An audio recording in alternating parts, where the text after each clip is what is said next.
Apana ere ane namba muponere zisore gondo. Apana ere ane namba muponere zisore gondo. Pane masele bagabuda offside nezuro. Pane masele bagabuda offside nezuro. Eti noi now. Peshona kwete chindau. Zichiverengwa naye wenye skimba nofumura noitama. Team yangu ndi mukuita si kazotseka zvakare zvikupisa na skimbo yawo kazvikupisa chope team yangu pasata pinda pa zvikupisa vanasi kama kuba pa subscribe so that amusare pana zvese zvinoitika zvikupisa pasere gondo TV anditi sara imimimbi ready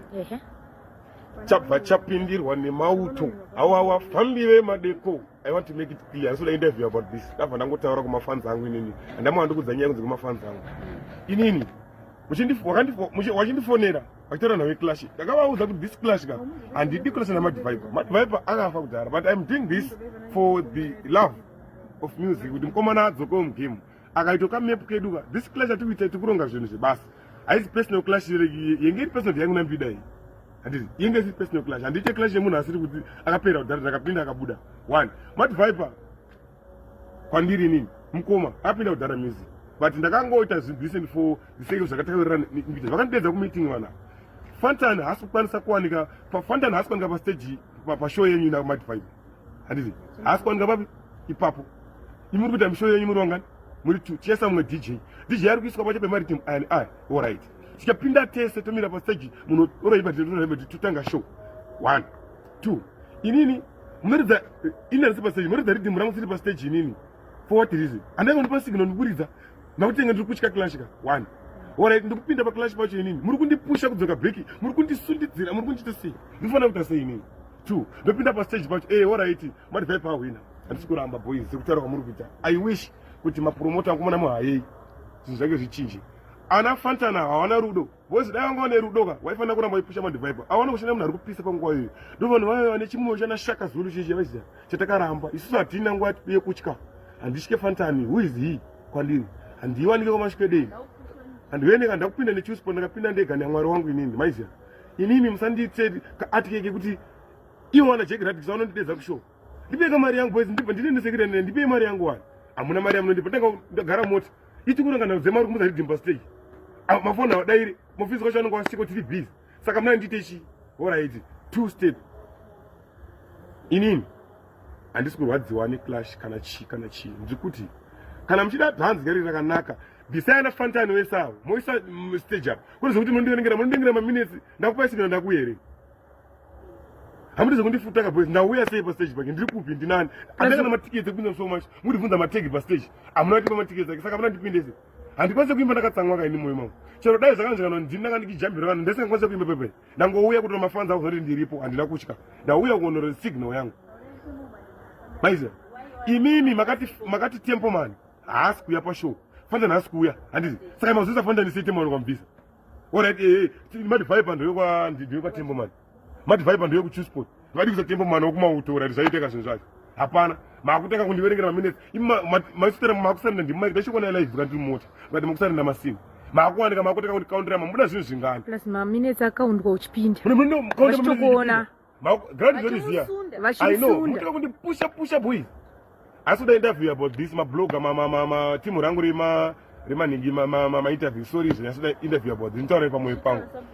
kuti mafans angu inini musandi ndozviziya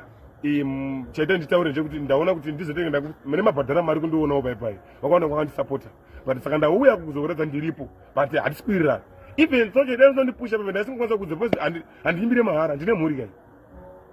taurai neni kuti mari mucheti parini kutongoramba handipata kasainirana hatina chatakawirirana saka munongondiita sei ndakuita zvekuti inini ndoda kuuraya zita remunhu zvamakaita vanhu ndokuziyai ka unhu wenyu Fantani ngaaite zvinhu zvake 1-1 muhombese kutaura kwedu endi euda kumangoma but wakasangana vasinganzwisa nenge isusu chamutadzira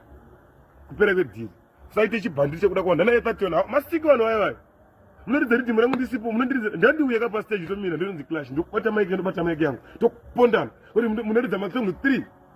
saka ndasiyaka kuti chiimba kakwacho ndamusira chiimba yakayo Fantani bata kamadhiva clash inini but what I know is mafans akawanda iko kavinga isusu atobhadhara mari musaite chinhu ichocho sadaro unoone kuziva manzwirana Fantani muna basa rese rakachusport kenyu mukandoona ikoko pise nemoto handapinde nechusport handina ndobheja handingaenda kuchusport musati kana wafanira kunyowa pera moarasa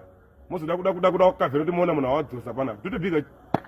cheapest promotion ndio inototori mageto adzoke anafanira noiwe vanongoda munhu ari kupisa vanoona nyimbo dzino ndio vari kupusha munhu mampoko evanhu ndine vamwe vachakudza list rawo mai manje handina nguva vada kujegera so munhu ari kupisa uda kupedza munhu kuti aramba dhiri katana vana basa reo katana vana vanongo kakuza mariti kakudzira DJ wako riti murangu wakuti mariti zvitoitwa matiyana zvitoka record kudhata takataurira nerero dai mati i song for song daire makati it's one rhythm also makutaka kuti mangoma toni munhu akuimba mangoma hopo imi anditye wo andauya ndinoshka malenza chana we daenda ishereza bwana uya daisa tu kuita zvinhu ndaingoda ini ndagara nokubhuka invo ndikutsvaga ikweni kamari kacho katakapeka koko inini kanononi ndikatora pa week ipo veka ipapo saka ndakangoenda for entertainment for my fans kuti zvokunzi this is what ndizvo zvamakandudza sandiudze kuti iwafa ka yekuti munodedza munhu makutange support etatoni kake kakaona ndosaka kasina mbiri kachikombisa tu rasta tutsvuku fuck off